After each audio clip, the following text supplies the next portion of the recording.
Your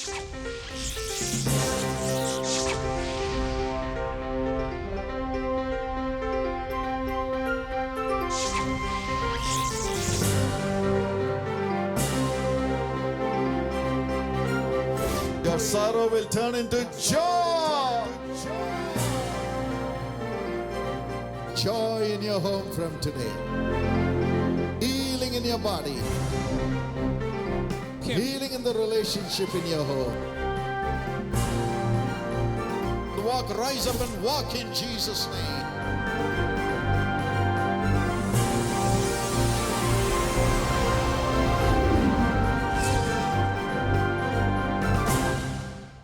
வேதம் சொல்லுகிறது ஏசாயா 53:4 அவர் தாமே நம்முடைய பாடுகளை ஏற்றுக்கொண்டு நம்முடைய துக்கங்களை சுமந்தார்.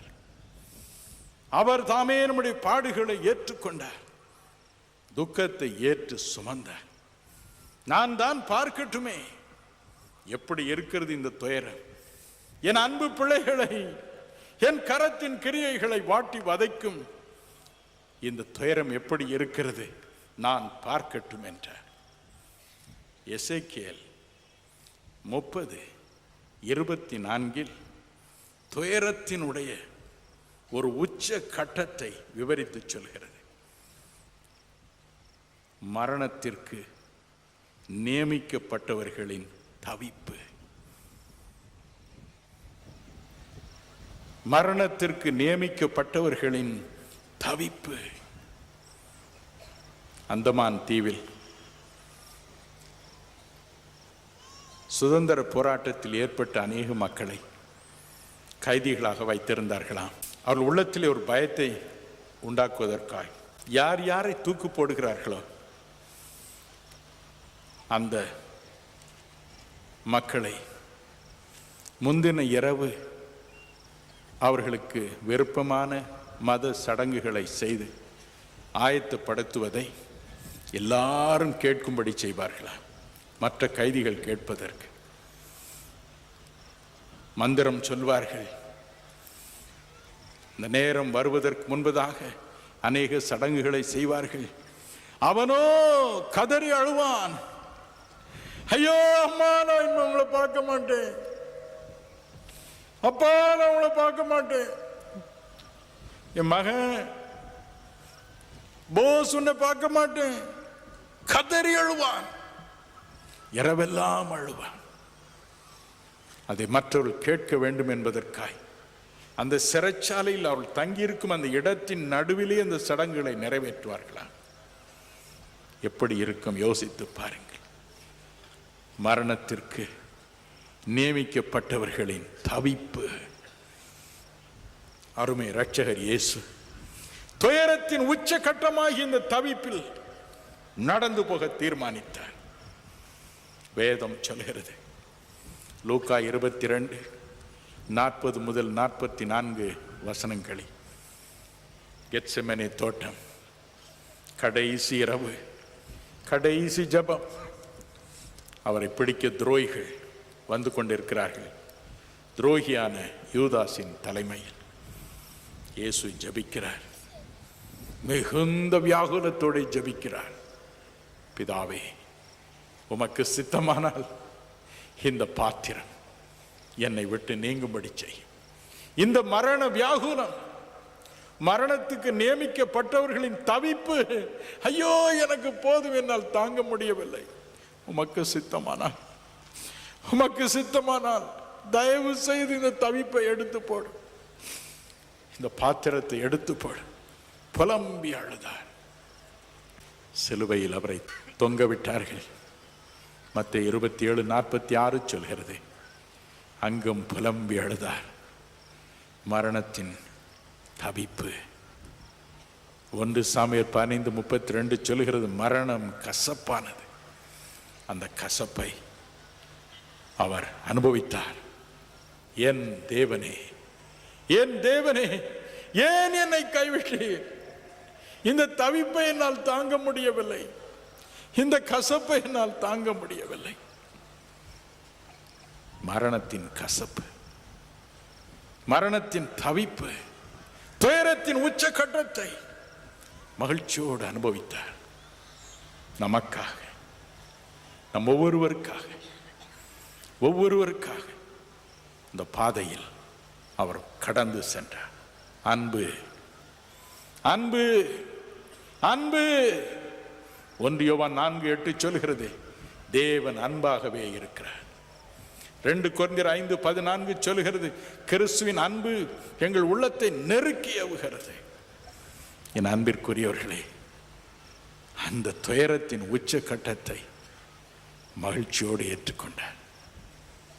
எபிரேயர் 5:7 சொல்கிறது, அவருடைய ஊழிய நாட்களிலும் ஒரு பக்கம் அற்புதம், ஒரு பக்கம் அதிசயம், ஒரு பக்கம் மரித்தோர் உயிரோடு எழுந்திருக்கிறார்கள், குஷ்டரோகிகள் சுகமடைகிறார்கள், மறுபக்கம் தனிமையாய் அவர் செல்வாரா, பலத்த சத்தத்தோடும் மிகுந்த கண்ணீரோடும் கதறுவாரா, தேவனே உமக்கு சித்தமானார், இந்த மரண பயம் என்னை விட்டு நீங்கட்டும் என்று புலம்புவார்.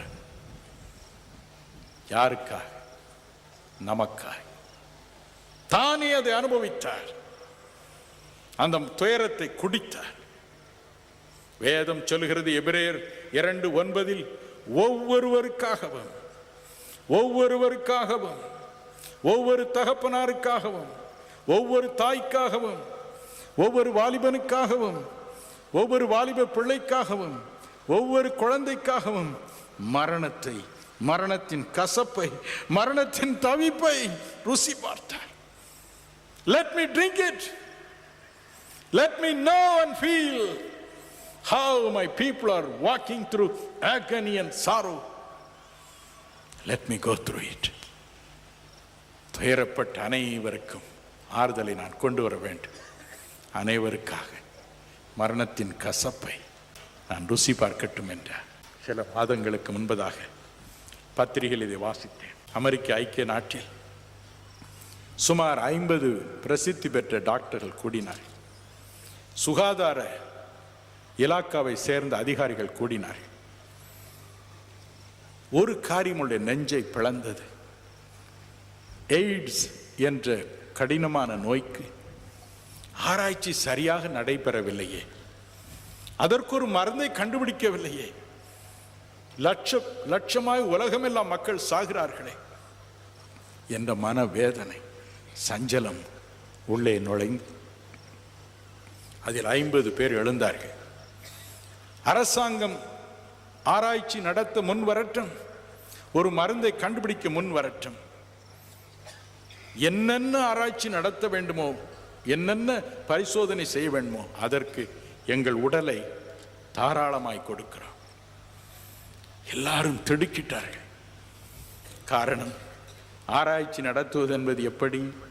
முதலாவது இவருடைய சரீரத்தில் எய்ட்ஸ் நோயின் விஷக்கிருமிகளை செலுத்துவார்கள், அவ்வளவுதான். நிரந்தரமாய் அது அவர்களை பற்றி கொள்ளும், அதற்கு விடுவே இல்லை. சுருங்க சொன்னால், மரணத்தை தங்கள் சரீரத்திலே வரவேற்கும் ஒரு வேளை அது.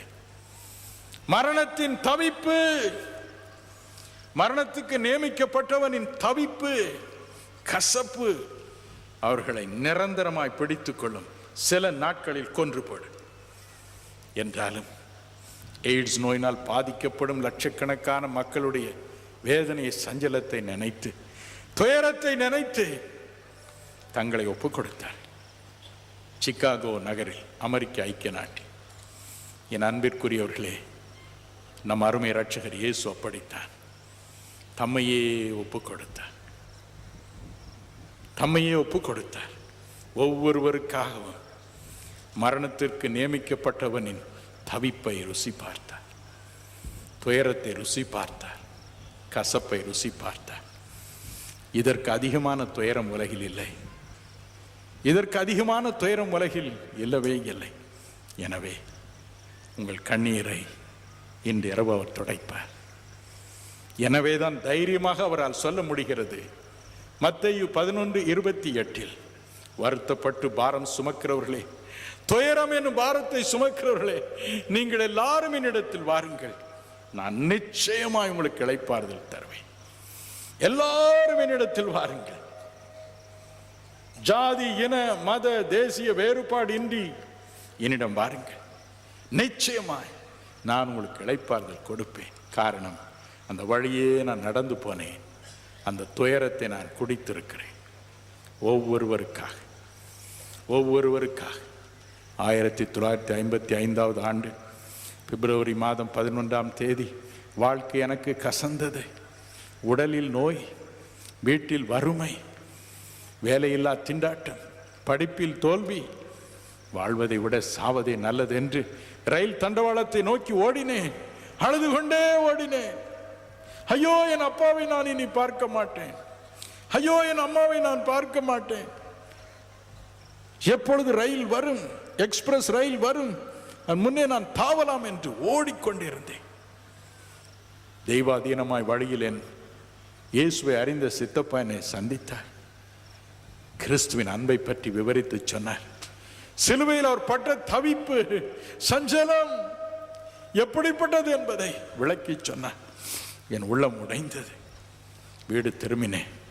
4 மணி நேரம் என்னையும் அறியாமல் புலம்பி அழுதேன். எனக்கு ஒரு வாழ்வு கொடு, ஒரு விஷயம், ஒரு வாழ்வு தார். என் குறைகள் குற்றங்களை எனக்கு மன்னியும், எனக்கு ஒரு வாழ்வை தாரும் என்று கதறி அழுதேன். உலகம் தரக்கூடாத சமாதானம், எனக்கும் வாழ்வு உண்டு என்ற நம்பிக்கை என் உள்ளத்தை நிறைத்தது. வேதத்தை வாசிக்க ஆரம்பித்தேன். தேனின் மதுரத்தை விட மதுரமாய் இருந்தது. வருத்தப்பட்டு பாரம் சுமக்கிறவர்களே, நீங்கள் எல்லாரும் என்னிடத்தில் வாருங்கள், நான் உங்களுக்கு இளைப்பாறுதல் தருவேன், ஒரு வழியை திறப்பேன் என்ற அன்பர் வாக்கு தேன் போல இருந்தது. என் வாழ்வு மாறியது. பிரியமானவர்களே, 43 ஆண்டுகள் கடந்து போயின. ஆண்டவர் கொடுத்த வாழ்வுதான் இன்றும் என்னை உயிரோடு வைத்திருக்கிறது. உங்களுக்கும் அப்படி செய்வார். ஹல்லேலூயா. உங்களுக்கும் அப்படி செய்வார். மன நிம்மதி இழந்தவங்களுக்கு அப்படி செய்வார். சரீர நோயினால் பாடுபட்டு ஐயா இதற்கு மேல் நான் வாழ்வது கடினம் என்று புலம்பும் உங்களுக்கு அப்படி செய்வார். இயேசு சொன்னார் மத்தேயு 5:4, துயரப்படுகிறவர்கள் இனிமேல் பாக்கியவான்கள், அவர்கள் நிச்சயம் ஆறுதல் அடைவார்கள். காரணம், தேவாதி தேவனாகிய நான் மனு உருக்கொண்டு இறங்கி வந்தேன். துயரத்தை, தவிப்பை குடித்திருக்கிறேன். என்னால் தீர்க்க முடியாத ஒரு துயரம் இந்த உலகில் இருந்ததில்லை, இனி இருக்க போவதுமில்லை என்று நமக்கு வாக்கு கொடுத்திருக்கிறார். மனம் கலங்காதிருங்கள். இன்று இரவு உங்கள் துயரம் என்ன? உங்கள் துயரம் என்ன? ஒவ்வொருடைய துயரம் என்ன? தயவு செய்து பக்கத்தில் யார் இருக்கிறார்கள் என்று பார்க்காதிருங்கள். வாயை திறவுங்கள், இருதயத்தை திறவுங்கள், அவரிடம் சொல்லுங்கள், என் தகப்பனே, எனக்கா சிலுவையில் மாண்ட என் தகப்பனே, எனக்கு வேலை இல்லைப்பா, எனக்கு கஷ்டமா இருக்கிறது, எனக்கு ஒரே கடன், ஒரே வறுமை, மனசு நிம்மதி இல்லப்பா, புருஷனால் படும் பாடு ஐயோ என்னை கொல்லுகிறது, எனக்கு மனது நிம்மதி இல்லை, குடிகார கணவனை வைத்து எத்தனை நாள் வாழ்வது, எனக்கு மனதில் சந்தோஷமே இல்லை, ஐயோ எனக்கு எத்தனை மாப்பிள்ளை பார்த்தும் திருமணமாகவில்லை. தவிப்பு, துயரத்தின் உச்சக்கட்டம். எல்லாவற்றுக்கும் அதிகமாய் துயரத்தை மறப்பதற்காக மதுவை அருந்தி, போதை மருந்துகளை அருந்தி வாழ்க்கையை கெடுத்துக் கொண்டீர்களோ, துயரத்தின் உச்சக்கட்டத்தில் நம்பிக்கை இழந்திருக்கிறீர்களோ, இன்று இரவு அருள்நாதர் இயேசு இங்கே தோன்றி இருக்கிறார். உங்களை அணைப்பார், உங்கள் ஒவ்வொருவரையும் முத்தமிடுவார், தனித்தனியே முத்தமிடுவார், தனித்தனியே அணைத்து முத்தமிடுவார், தனித்தனியே உங்கள் பெயர்களை சொல்லி இப்பொழுது கூப்பிடுவார், உங்கள் துயரங்களை சொல்வார், உங்கள் வேதனைகளை சொல்வார், நெருக்கத்தை சொல்வார், உங்களை வாட்டி வதைக்கும் இந்த கொடிய கெட்ட பழக்க வழக்கங்களை காலின் கீழ் மிதிப்பார், விடுதலை அருளை செய்வார், குடும்ப வாழ்க்கையை மலரச் செய்வார், உங்கள் எதிர்காலத்தை ஆசீர்வதிப்பார். துயரப்பட்ட அனைவருக்கும் ஆறுதல். நான் உங்கள் பிதா, நீங்கள் என் பிள்ளைகள். உங்களை காக்கிறவர் உறங்கார், உங்களை காக்கிறவர் உறங்குவதும் இல்லை, தூங்குகிறதும் இல்லை. போகட்டும். இதன் பிறகு அவர் என்ன செய்தார்?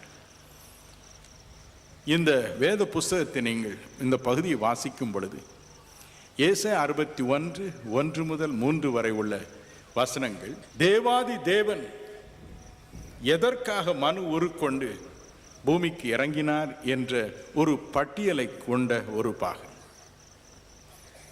தேவாதி தேவன் பூமிக்கு மனு உருக்கொண்டு இறங்கிய இயேசு என்ற பெயரில் இறங்கிய காரணங்கள் பல. ஆனால் அதில் ஒரு முக்கியமான காரணம் எது? துயரப்பட்ட அனைவருக்கும் ஆறுதலை கொடுக்க. துயரப்பட்ட அனைவருக்கும் ஆறுதலை கொடுக்க அவர் இறங்கி வந்தார். அனைவருக்கும் ஆறுதல். ஒருவர் பாக்கி இல்லாமல் அனைவருக்கும் ஆறுதல். என் அன்பிற்குரியவர்களே, வேதம் சொல்கிறது, ஏசாயா 51:12 நானே உங்களுக்கு ஆறுதல் செய்கிறவர், நானே உங்களுக்கு ஆறுதல் செய்கிறவர். 57:18 அப்படித்தான் சொல்கிறது. 2 கொரிந்தியர் 1:3 சொல்கிறது, சகல ஆறுதல்களின் தேவன் அவர். தேவன் சகல ஆறுதல்களின் தேவனா. ஆனால் இந்த ஆறுதல்களை பரலோகத்தில் வைத்துக்கொண்டு இருப்பதினால் என்ன பயன்? ஆகவே தீர்மானித்தார், நான் போகட்டும், லெட் மீ கோ, நானே போகட்டும், என் மக்களுடைய துயரை நான் பார்க்கட்டும், உலகத்தில் அவள் படும் துயரை நான் பார்க்கட்டும், நானே போகட்டும் என்றார். இறங்கி வந்தார். 1 தீமோத்தேயு 3:16 இப்படி சொல்கிறது, தேவ பக்தி ஒரு ரகசியமா. தேவ பக்தியின் ரகசியம் என்ன? தேவாதி தேவன் மாம்சத்தில் வெளிப்பட்டார் என்பதே. காணக்கூடாத இறைவன். ஏசாயா 66:1 படி, வானம் எனக்கு சிங்காசனம், பூமி எனக்கு பாதபடி என்று சொன்னவர். எரேமியா 23:24 படி, நான் அண்ட சராசரங்களையும் நிரப்புகிறவர், வானத்தையும் பூமியும் நிரப்புகிறவர் என்று சொல்கிறவர். அத்தனை பெரிய திருவுருவம் கொண்டவர் ஒரு ஏழை தச்சனுடைய மகனாக பூமியில் இறங்கியதுதான் மிகப்பெரிய அற்புதம், ரகசியம். 1 தீமோத்தேயு 3:16 அப்படி சொல்கிறது. அப்படியே அவர் பிறந்தார். அவர் பிறப்பதை சுமார் 700 ஆண்டுகளுக்கு முன் அறிவித்த ஏசாயா எனும் ஒரு தீர்க்கதரிசி, அவரை பார்க்கிற ஜனங்கள் இம்மானுவேல் என்று சொல்வார்கள். இம்மானுவேல் என்பதற்கு தேவன் நம்மோடு இருக்கிறார் என்ற அர்த்தமா? தேவன் நம்மோடு இருக்கிறார் என்ற அர்த்தமா? ஆம். இயேசு கிறிஸ்து யார்? மாம்சத்தில் வெளிப்பட்ட தேவன். யோவான் 14:9 இயேசு சொன்னார், என்னை காண்கிறவன் காணக்கூடாத இறைவனை காண்கிறார். யோவான் 10:30 சொன்னார், நானும் காணக்கூடாத இறைவனும் ஒன்றுதான். We are just the same. காணக்கூடாத இறைவன் என் ரூபத்தில் வெளிப்பட்டு இருக்கிறான் என்று சொன்னார். ரகசியம், விளங்கிக் கொள்ள முடியாத ரகசியம். என் அன்பிற்குரியவர்களே, இந்த உலகிற்கு இப்படி இறங்கி வந்த அந்த இயேசு எப்படி இருந்தார்? அவர் எப்படிப்பட்ட காரியங்களை செய்தார்? வேதம் சொல்லுகிறது, நீதிமொழிகள் 15:13 மனோ துக்கத்தினாலே ஆவி முறிந்து போகும், மனோ துக்கத்தினாலே உள்ளம் உடைந்து போகும். 17:22 சொல்கிறது, முறிந்த ஆவியோ எலும்பை உலரப்படும். Your bones shall become dry. Bones shall become dry. ஒரு தடவை ஒரு நண்பர் இரவும் பகலும் வலியினால் துடித்தார். வைத்தியர்கள் அவரை சோதித்து பார்த்தார்கள். அவர்கள் சொன்னார்கள், ஐயா, உம்முடைய காலில் எலும்புகளுக்குள்ளாக இருக்கும் மூளை என்ற அந்த பொருள் வற்றி போயிற்று, காய்ந்து போயிற்று.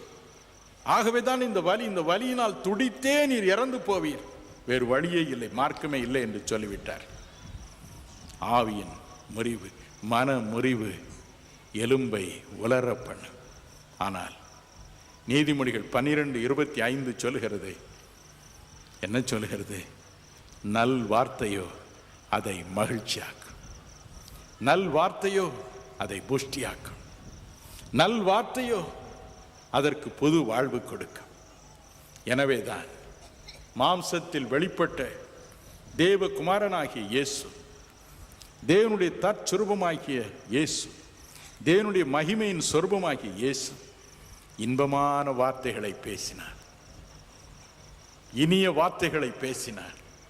நீதிமொழிகள் 16:24 சொல்கிறது, இனிய சொற்கள் தேன் கூடு போல ஆத்துமாவிற்கு இனிமை, சரீரத்திற்கு ஔஷதம்.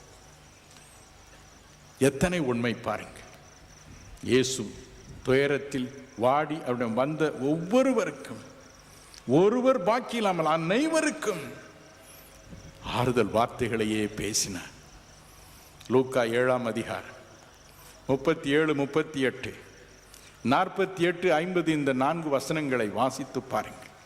ஒரு நாள் பாவத்திலேயே மூழ்கி தன் வாழ்க்கையை நரகமாக்கி கொண்ட ஒரு பெண் இயேசுவை தேடி வந்தாள். அவருடைய பொற்பாதத்தில் விழுந்தாள், கண்ணீரை சிந்தினாள். கண்ணீரினால் அவருடைய பாதங்களை நனைத்தாள், தலை மயிரினால் அந்த பாதங்களை துடைத்தாள், விலையுயர்ந்த வாசனை தைலத்தை பூசினார். எதற்காக? என் பாவத்தை தேவன் மன்னிக்க வேண்டும் என்பதற்காக. இயேசு சொன்னார், உன் பாவங்கள் மிக மிக அதிகம் என்பதை நான் அறிந்திருக்கிறேன், என்றாலும் உன் பாவங்கள் உனக்கு மன்னிக்கப்பட்டது. எத்தனை மகிழ்ச்சி அவளுக்கு இருந்திருக்கும் பாருங்க. மார்க் 1ஆம் அதிகாரம் 40 42 வரை உள்ள வசனங்கள். அருமை இரட்சகர் இயேசு ஒரு நாள் வனாந்திரமான இடத்தில் நடந்து போகிறார். வேதம் சொல்கிறது, லேவியராகமம் 13, 45, 46 படி, குஷ்டரோகம் என்னும் நோயினால் பாதிக்கப்பட்டவர்கள் இயேசு கிறிஸ்துவின் நாட்களில் வனாந்திரமான இடங்களில் உட்கார்ந்திருப்பார்கள். வேதம் சொல்கிறது, தனிமையாய் குடியிருப்பார்கள். யாராவது அந்த பக்கம் வந்து விட்டால் தலையை மூடக்கூடாது, கிழிந்த வஸ்திரத்தை அவர்கள் அணிந்திருக்க வேண்டும், வாயை மூடிக்கொள்ள வேண்டும், தீட்டு தீட்டு என்று கூச்சலிட வேண்டும். அதை கேட்டவுடன் வருகிறவர்கள் அந்த இடத்தை விட்டு விலகி போவார்கள், குஷ்டரோகி இருக்கிறான் என்று. இயேசு நடந்து போன பொழுது ஒரு குஷ்டரோகி தீர்மானித்தான், எத்தனை நாளைக்கு தனிமையில் நான் வாடுவது, எத்தனை நாளைக்கு என் மனைவி பிள்ளைகளை பிரிந்திருப்பது. ஓடோடி வந்தான், இயேசுவின் பொற்பாதங்களை பிடித்துக் கொண்டான். ஆண்டவரே, உமக்கு சித்தமானால் என்னை சுத்தமாக்குமாறாகும், என் தனிமையை மாற்றுமால் முடியும், தனிமை தரும் துயரத்தை மாற்றுமால் முடியும் என்றார். இயேசு என்ன சொன்னார்? எனக்கு சித்தம் உண்டு. இனிமையான வார்த்தை, எனக்கு சித்தம் உண்டு. அதோடு மட்டுமல்ல, தன் கரத்தை நீட்டி அவனை தொட்ட குணமான. தங்களை இழக்க கொடுத்தவர்கள் இயேசுவை தேடி வந்தார்கள். நாய்னூர் என்ற ஊரில் அருகே இயேசு ஒரு தடவை சென்று கொண்டிருந்தார். எதிரே பாடையில் ஒரு பிணம், பின்னால் ஒரு பெண் அழுது கொண்டு வருகிறாள். ஊராரில் வெகு ஜனம் அவளோடு அழுது கொண்டு வந்தார்கள். ஒரே ஒரு பார்வை, இயேசுவின் பார்வை அக்கினி ஜுவாலை போன்றது. வெளிப்படுத்தின விசேஷம் 1:14, 2:18 அப்படி கூறுகின்றது. ஒரே ஒரு பார்வை. அவள் ஒரு விதவை என்று இயேசு அறிந்து கொண்டார். இது அவளுக்கு ஒரே மகன், புருஷனும் இல்லை, மகனும் இல்லை. அவளுடைய உள்ளம் உடைந்தது. விரைந்து சென்றார், பாடையை நிறுத்தினார். இந்த தாயை பார்த்து என்ன சொன்னார்? அழாதே, அழாதே, woman weep not, அழாதே, உன் துயரத்தை துடைக்கவே நான் இன்று இங்கு வந்தேன். யோவான் 11:35 பாருங்கள். லாசரு என்னும் ஒருவன் மரித்தான், அவனை அடக்கம் செய்து விட்டார்கள். 4 நாட்கள் ஆயிற்று. இயேசு அங்கே வந்தார். அவனுடைய சகோதரிகள் அழுகிறார்கள். ஊராரில் வெகு ஜனங்கள் அழுகிறார்கள். வேதம் சொல்லுகிறது, இயேசு தமக்குள் கலங்கினார். அவரும் உட்கார்ந்து அழுதார். இயேசு கண்ணீர் விட்டார். என்றால் நானே உயிர்த்தெழுதலும் ஜீவனுமாயிருக்கிறேன், என்னை விசுவாசிக்கிறவன் மரித்தாலும் பிழைப்பான் என்று சொன்னார். இந்த இருவரையும் உயிரோடு எழுப்பினார்.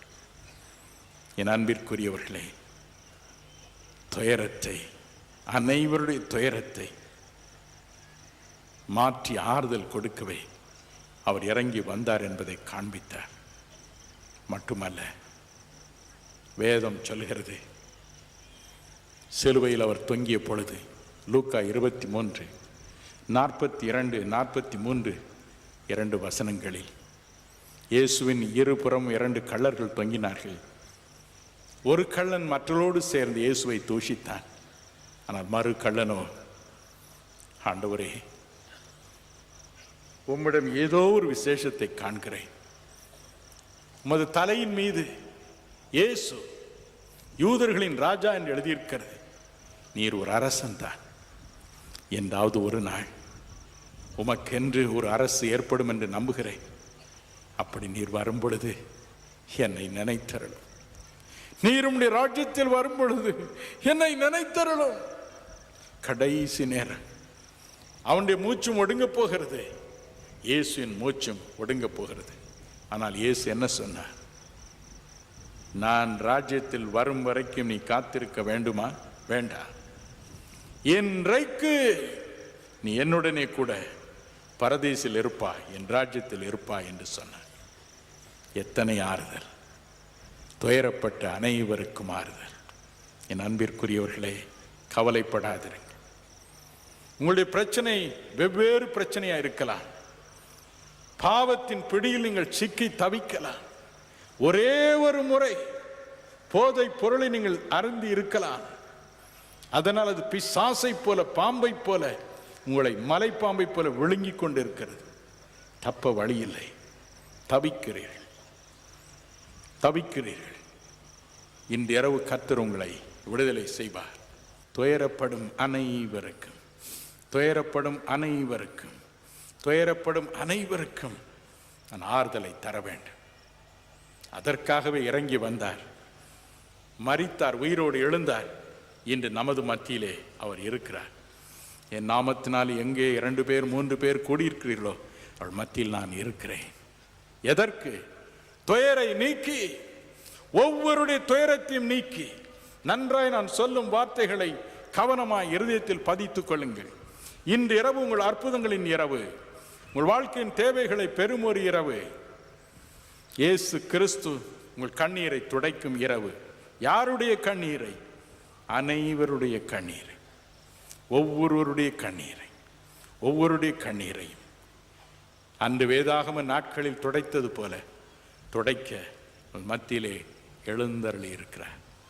நம் அனைவருக்கும் தெரிந்த இயேசுவின் அன்பை பற்றி இந்த பழைய பாடலை சேர்ந்து பாடுவோமா? இயேசு என்றதுமே எனக்கோர் இன்பம் பிறக்குதம்மா. இயேசு என்றதுமே எனக்கோர் இன்பம் பிறக்குதம்மா. காசினியிலவர் போல் எவரையும் கண்டதில்லை அம்மா. காசினியிலவர் போல் எவரையும் கண்டதில்லை அம்மா. இயேசு என்றதுமே எனக்கோர் இன்பம் பிறக்குதம்மா. பேசத் தொடங்கினாலோ பேச்செல்லாம் பேரின்பம் சொட்டுதம்மா. பேசத் தொடங்கினாலோ பேச்செல்லாம் பேரின்பம் சொட்டுதம்மா. பார்க்க தொடங்கினாலோ பார்வை எல்லாம் பாவியின் மேலே அம்மா. பார்க்க தொடங்கினாலோ பார்வை எல்லாம் பாவியின் மேலே அம்மா. இயேசு என்றதுமே எனக்கோர் இன்பம் பிறக்குதம்மா. குஷ்டரோகியவனை கையினால் கூசாமல் தொட்டாரம்மா. குஷ்டரோகியவனை கையினால் கூசாமல் தொட்டாரம்மா. கஷ்டப்படுவோரை கண்டதும் கண்ணீர் வடித்தாரம்மா. கஷ்டப்படுவோரை கண்டதும் கண்ணீர் வடித்தாரம்மா. இயேசு என்றதுமே எனக்கோர் இன்பம் பிறக்குதம்மா. இயேசு என்றதுமே எனக்கோர் இன்பம் பிறக்குதம்மா. ஏசாயா தீர்க்கதரிசியின் புத்தகம் 61ஆம் அத்தியாயம் 2ஆம் வசனத்தின் ஒரு பகுதிக்கு நாம் செல்வோம். அது கூறுகிறது, துயரப்பட்ட அனைவருக்கும் ஆறுதல் செய்ய தேவாதி தேவன் மனு உருக்கொண்டு இறங்கி வந்தார் என்று. என் அன்பிற்குரியவர்களே, இன்று நான் உங்கள் கவனத்தை குறிப்பாக இழுக்க விரும்பும் ஒரு வார்த்தை அனைவருக்கும். இந்த கூட்டத்தில் துயரத்தை அனுபவித்து அல்லது துயரத்தோடு வந்து உட்கார்ந்திருக்கும் ஒவ்வொருவருக்கும் ஆறுதல் செய்யவே தேவாதி தேவன் மனு ஊருக்கொண்டு இந்த பூமிக்கு இறங்கி வந்தாரா. இறைவனுடைய காரியங்கள், இறைவனுடைய அன்பு, இறைவனுடைய கரிசனை ஆச்சரியமானது. ஏசாயா தீர்க்கதரிசியின் புஸ்தகம் 64ஆம் அத்தியாயம் 8ஆம் வசனத்தில் இறைவனை பற்றி இப்படி ஒரு வசனம் உண்டு. தேவனே, நீர் எங்களுடைய பிதா, நாங்கள் களிமண். நீர் எங்களை உருவாக்குகிறவர். நாங்கள் அனைவரும் உமது கரத்தின் கிரியை. நாங்கள் அனைவரும் உமது கரத்தின் கிரியை. நீர் எங்கள் பிதா, நாங்கள் உம்முடைய பிள்ளைகள். திருக்கரத்தினால் உம்மால் உண்டாக்கப்பட்ட உம்முடைய பிள்ளைகள் நாங்கள் அனைவரும்.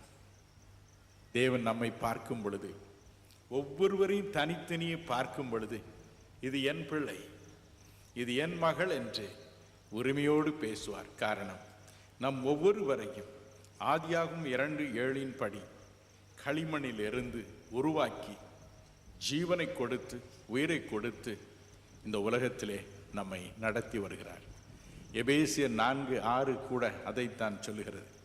நம்ம எல்லாருக்கும் பிதாவும் தேவனுமாகிய ஒருவர் உண்டு என்று. நம் எல்லாருக்கும் வேதம் சொல்லுகிறது.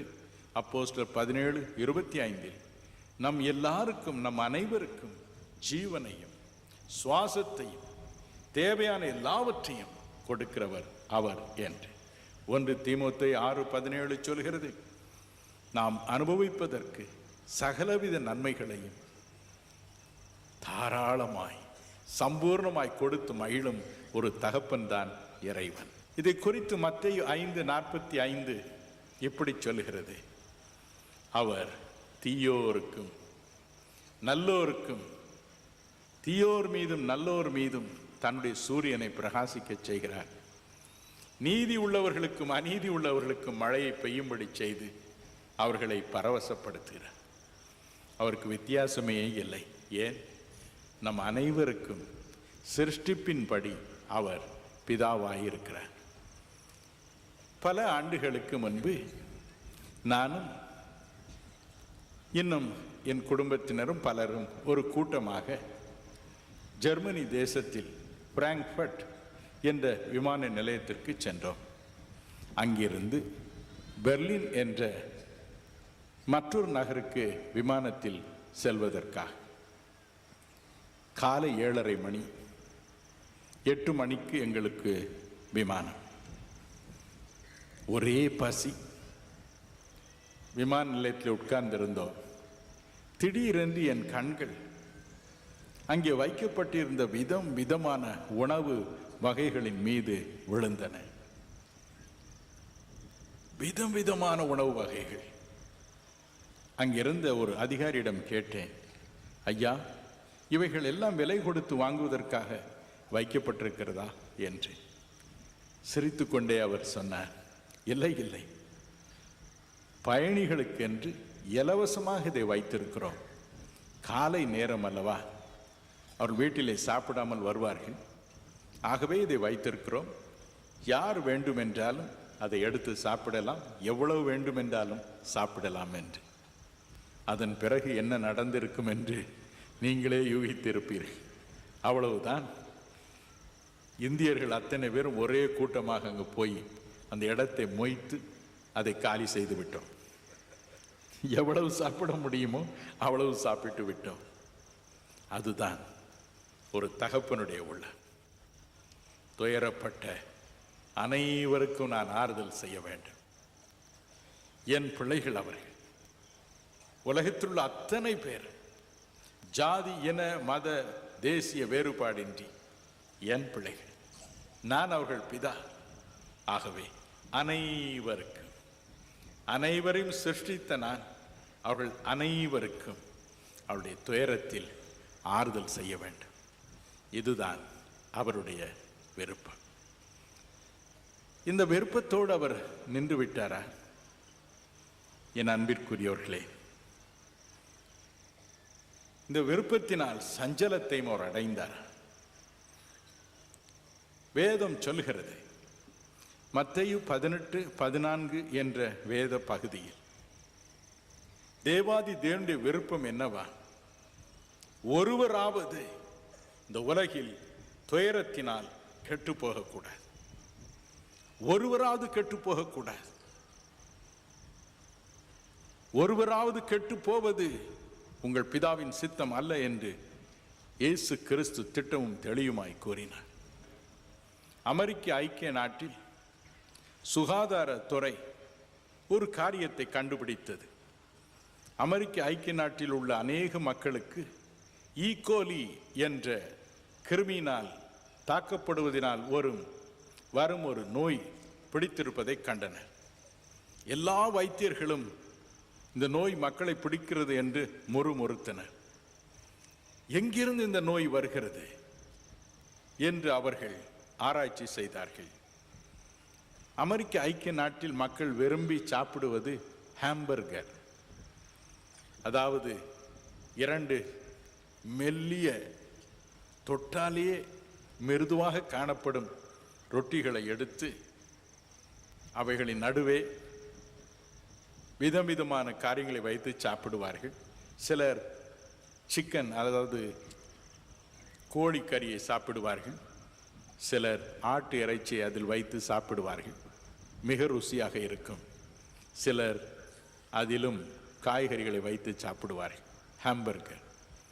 இந்த ஹாம்பர்கர்களை சோதித்து பார்ப்போம் என்று சோதித்து பார்த்தார்கள்.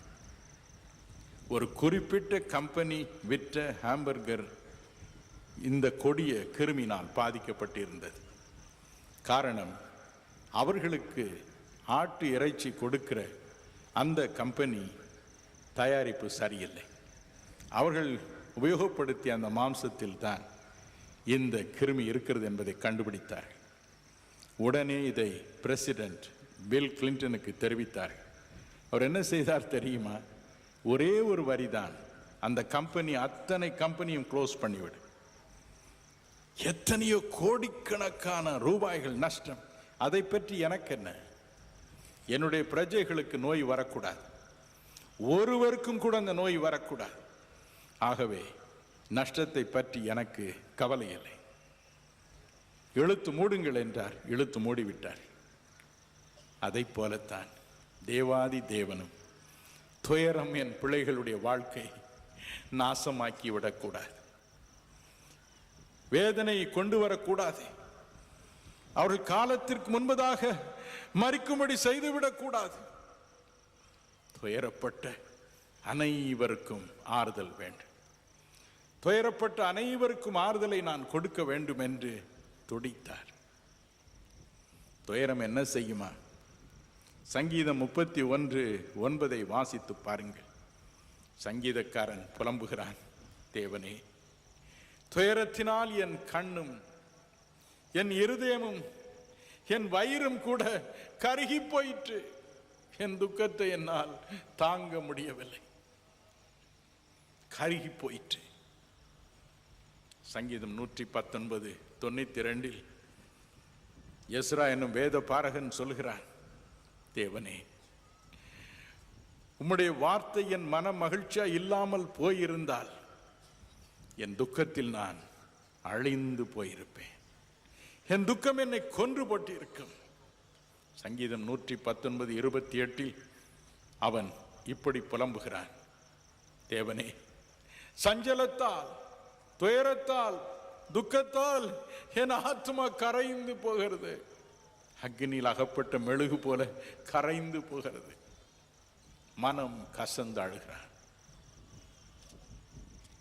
ஆம், துயரம் வேதனை உள்ளது. எனவேதான் வேதம் சொல்கிறது, தேவன் இன்றும் பரலோகத்தில் இருந்தால் கூட சங்கீதம் 121:3-4 படி உங்களை காக்கிறவர் உறங்கார். உங்களை காக்கிறவர் உறங்கார். அவரால் தூங்க முடியாமல் போயிட்டார். இஸ்ரவேலை காக்கிறவர், அதாவது தம்முடைய மக்களை காப்பாற்றுகிறவர் உறங்குவதும் இல்லை, தூங்குகிறதும் இல்லை. துயரம் என் மக்களை பிடித்து விடுமோ?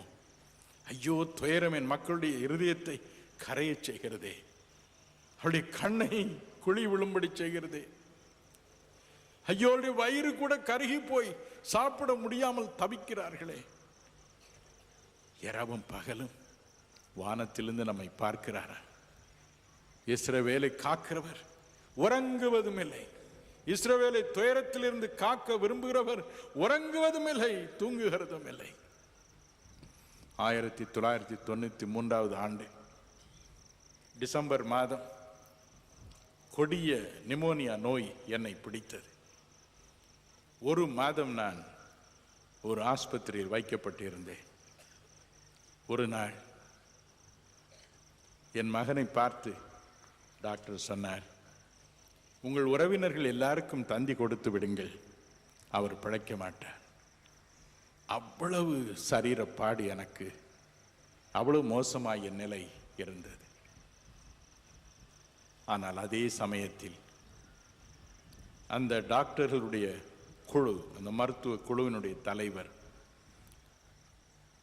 ஒரு நாளைக்கு 8 தடவை வந்து என்னை பார்ப்பார். ஒரு நாள் கடைசியாக இரவு 10:30 மணிக்கு என்னை பார்த்தார். திரும்பவும் குட் நைட் என்றார். கதவுக்கு சென்றார். கூடவே மற்ற இளம் டாக்டர்கள் கூட சென்று கொண்டிருந்தார்கள். அங்கிருந்து என்னை திரும்பி பார்த்தார்.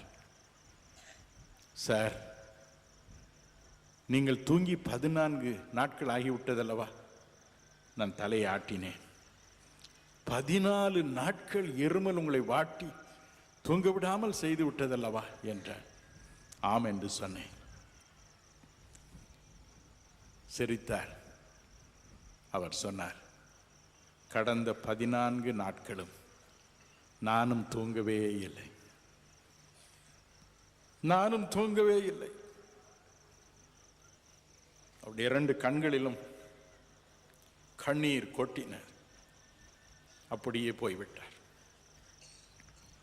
என் அன்புக்குரியவர்களே, 14 நாட்கள் சிகிச்சை கொடுத்தும் இன்னும் உறங்கவில்லையே என்ற துயரம் அவருக்கு. அந்த துயரத்தை தாங்க முடியவில்லை. 14 நாட்களும் இரவெல்லாம் அவரும் உறங்காமல், இன்று விடிந்தவுடன் நான் போய் அவரை பார்ப்பேன். ஒருவேளை தூங்கி இருப்பாரோ, ஒருவேளை அந்த இருமல் வராமல் இருந்திருக்குமோ என்ற ஆவலோடு இரவெல்லாம் கண் விழித்து உட்கார்ந்திருந்திருக்கிறார். ஆனால் காலையில் வந்து நான் உறங்கவில்லை என்று அறிந்த பொழுதோ அதே துயரம்தான். நீங்கள் 14 இரவு தூங்கவில்லை, நானும் தூங்கவில்லை.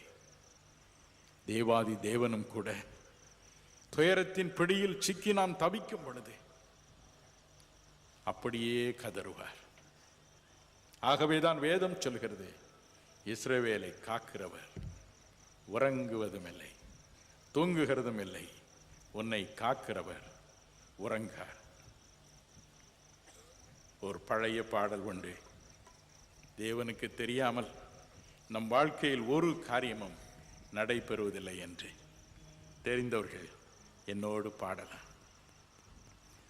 துன்ப பெருக்கிலே சோர்ந்திடாதே, அன்பர் அறியாமல் வந்திடாதே. துன்ப பெருக்கிலே சோர்ந்திடாதே, அன்பர் அறியாமல் வந்திடாதே. கண்விழி போல் நான் காத்திடுவேன் எந்தனரே, கண்விழி போல் நான் காத்திடுவேன் எந்தனரே. முட்செடி போல பற்றிடுமே, மோசம் அடையாய் நீ முற்றிலுமே.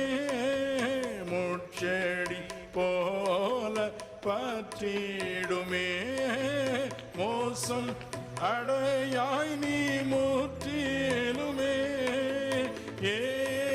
ஏங்கிடாதே நீ நேசரதில் தோன்றுவாரே, ஏங்கிடாதே நீ நேசரதில் தோன்றுவாரே.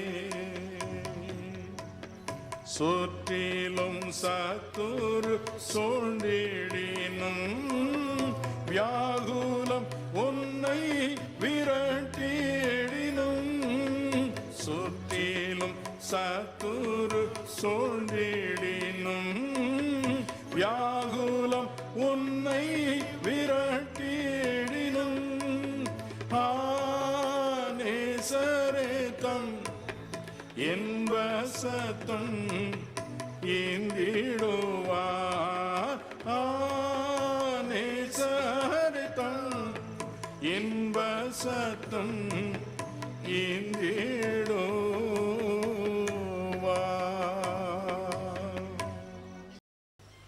நம் அருமை இரட்சகர் இயேசு அப்படித்தான், தம்மையே ஒப்புக் கொடுத்தார்.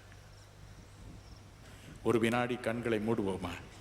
இயேசு சொல்கிறார், வருத்தப்பட்டு பாரம் சுமக்கிறவர்களே, நீங்கள் எல்லாரும் என்னிடத்தில் வாருங்கள்.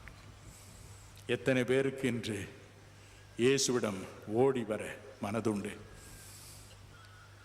துயரப்பட்ட அனைவருக்கும் ஆறுதல் செய்ய, ஒவ்வொருவருக்கும் குறிப்பாய் அந்த வார்த்தையை விட்டு விடாதீர்கள், அனைவருக்கும் ஒவ்வொருவருக்கும் விடுதலை கொடுக்க இயேசு